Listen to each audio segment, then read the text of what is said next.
Assalamualaikum Gus. Waalaikumsalam. Mohon maaf ini saya mengganggu waktunya nih. Ini ada teman saya mau bertanya Gus.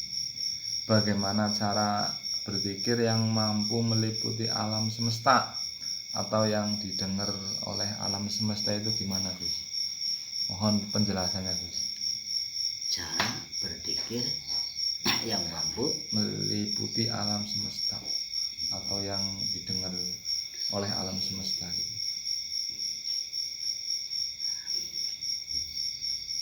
Berzikir yang mampu meliputi alam semesta atau berzikir yang mampu didengar oleh alam semesta itu yaitu zikir yang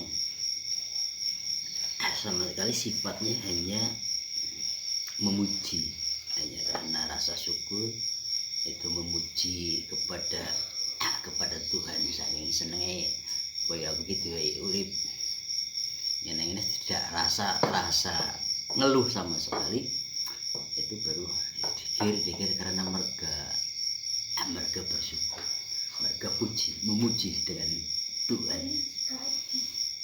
Itu salah satunya seperti itu. Tapi ya kita kalau ingin zikir kita disambung oleh alam semesta, menyambungkan singal-singal kesemestaan, zikir kita mampu didengar oleh alam semesta, itu harus minimal zikir yang tidak ada berkepentingannya. Kalau saya lihat banyak sekali sih kajian zikir itu, misalnya saya sendiri juga pernah masuk peringatan Torekoh. Dalam hal peringatan Torekoh, waktu hidup saya di Sumatera, saya masuk Torekoh Al Asror itu namanya. Itu kan saya dikasih oleh seorang kiai amalan zikir, tidak seperti ini harus setiap harinya minimal segini. Itu kan kalau penjelasannya hanya masuk ke hanya di ranah apa namanya itu ranah setoran atau itu kan Target jadi gitu ya. Iya, target itu. Jadi kita yang kepikirannya hanya kita bertorekoh, kita berzikir hanya mengejar setoran. Jadi seolah-olah saya menjadi beban hidup saya. Kalau habis sholat misalnya harus sekian, itu kan sebenarnya beban, tidak mampu memerdekakan yang namanya syukur. Itu termasukkan salah satunya doktrin pada itu. Kata-kata orang itu doktrin yang bagus, yang berhakiki, yang bernilai ketuhanan. Tapi ya benar, itu doktrin seperti itu. Cuman kita di sini belajar membedah, mampu zikir yang bersinergi. Jadi tidak hanya mengejar setoran aja, tapi kita mampu menjadi magnet syukur, hanya memuji Tuhan saking syukurnya. Itu kan sedikit ini sekilas obrolan membahas masalah. Sebelum membahas zikir itu membahas masalah syukur.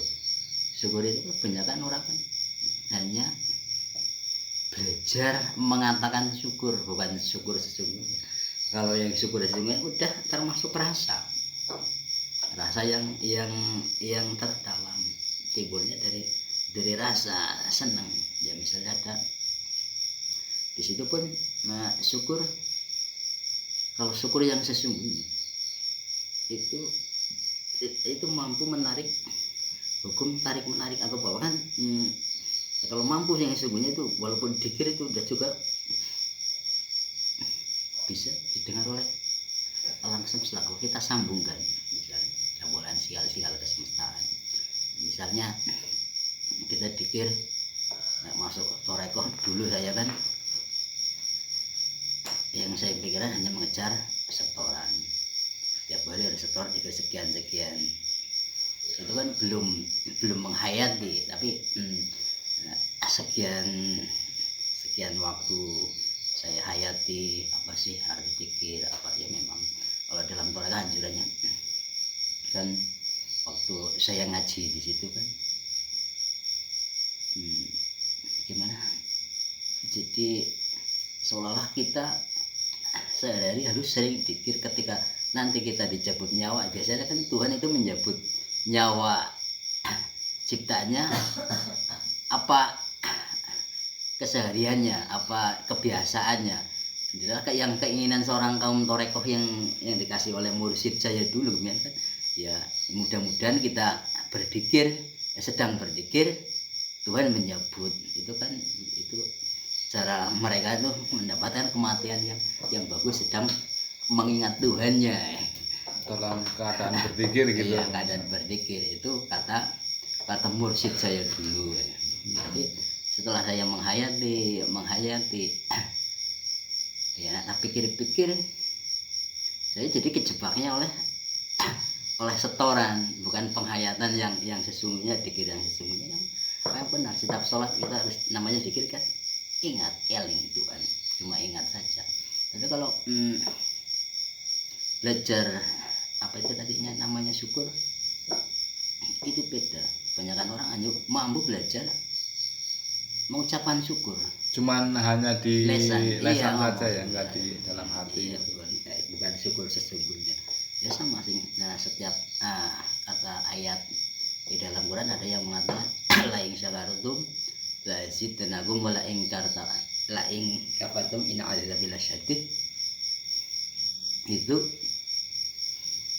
kan kebanyakan orang mengartikan bahwa saya bersyukur akan ditambah nikmatnya, ketika saya ingkar atau kufur akan mendapat siksa yang pedih. Ya, kalau saya mengartikan ayat tersebut kan, jadi kebanyakan orang itu hanya masuk,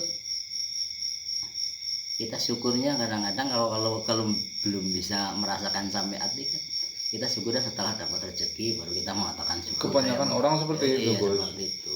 Baru dapat misalnya rezeki baru bersyukur, ketika lagi diuji dia itu kufur lah ibaratnya kan, mengeluh terus gitu. Iya, itu kan sebenarnya Tuhan kalau mempelajari ayat tersebut kan, yang diinginkan oleh ayat tersebut hari ini mampu menyelesaikan hari ini, bersyukur baru ditambah. Ya belum keadaan apapun, keadaan suka, sedih, kekurangan, kelebihan, itu kan mampu mensyukuri itu baru Tuhan menambah. Saat ini, hari ini, kehidupan saat ini, detik ini mampu seperti itu setiap saat.